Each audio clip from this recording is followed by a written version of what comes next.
Assalamualaikum warahmatullahi wabarakatuh. Perkenalkan, nama saya Siti Maharani dari kelas 12 IPA 2. Nah, di sini saya akan menjelaskan tentang respirasi aerob. Respirasi aerob terbagi atas 4 tahap. Yang pertama ada glikosis, yang kedua ada dekarboksilasi oksidatif, yang ketiga ada siklus Krebs, dan yang keempat ada transport elektron. Nah, di sini saya akan menjelaskan 3 tahap saja, yaitu glikolisis, dekarboksilasi oksidatif, dan siklus Krebs. Nah, untuk yang pertama, glikolisis. Glikolisis adalah proses mengubah glukosa menjadi asam piruvat dengan menghasilkan NADH dan ATP.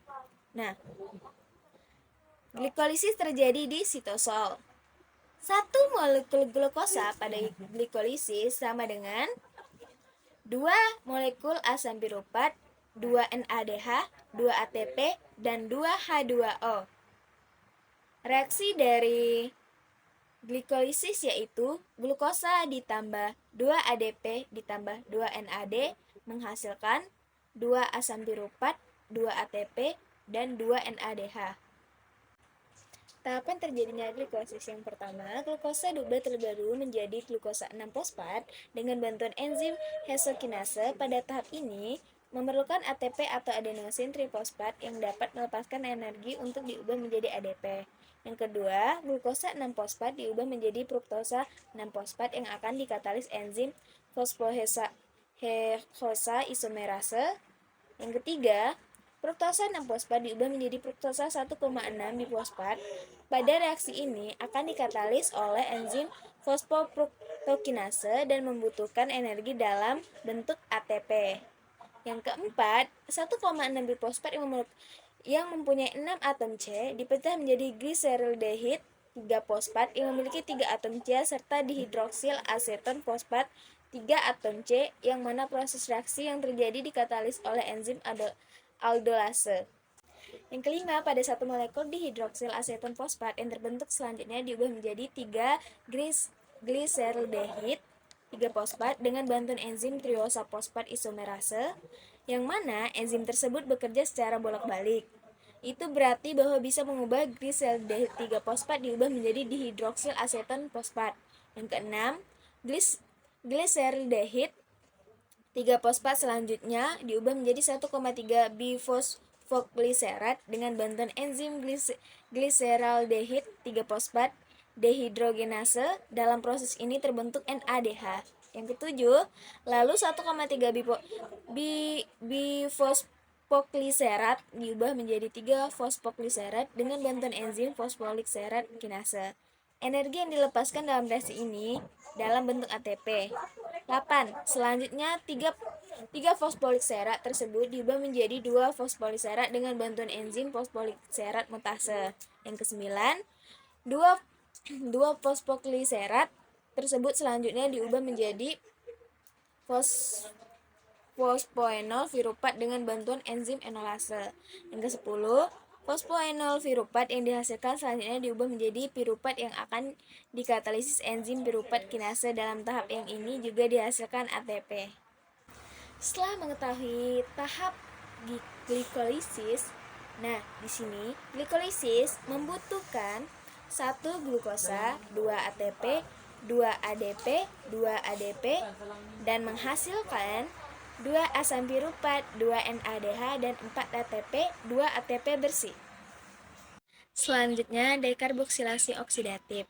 Dekarboksilasi oksidatif adalah proses pemutusan gugus karboksil dan oksigen pada asam piruvat. Dekarboksilasi oksidatif terjadi di mitokondria sel. Proses dekarboksilasi oksidatif dimulai dari lepasnya gugus karboksilat atau min COO dari asam piruvat menjadi CO2. Kemudian sisa 2 atom dari asam piruvat dalam bentuk CH3COO min akan mentransfer kelebihan elektron menjadi molekul NAD+ membentuk NADH. Molekul 2 atom karbon tersebut akan berubah menjadi asetat.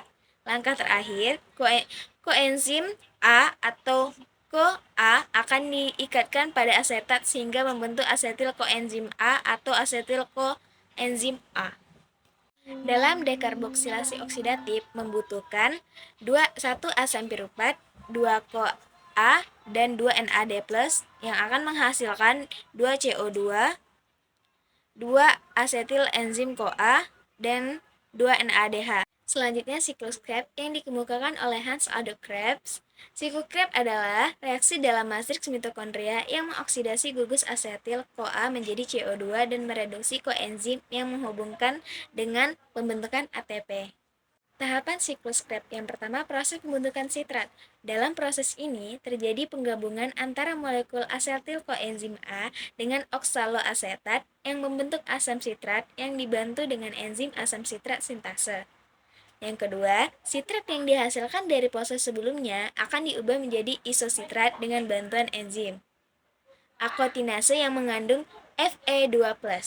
Yang ketiga, terjadi proses dekarboksilasi atau perombakan pertama kali. Isositrat yang terbentuk dari tahapan sebelumnya dioksidasi menjadi oksalosuksinat yang terikat oleh enzim isositrat. Pada tahap ini, isositrat diubah menjadi alfa-ketoluktarat oleh enzim yang sama dibantu dengan NADH. Selanjutnya terjadi proses pengubahan alfa-ketoglutarat menjadi suksinil koenzim A oleh enzim alfa-ketoglutarat kompleks dan proses oksidasi. Kemudian, suksinil koenzim A diubah menjadi suksinat.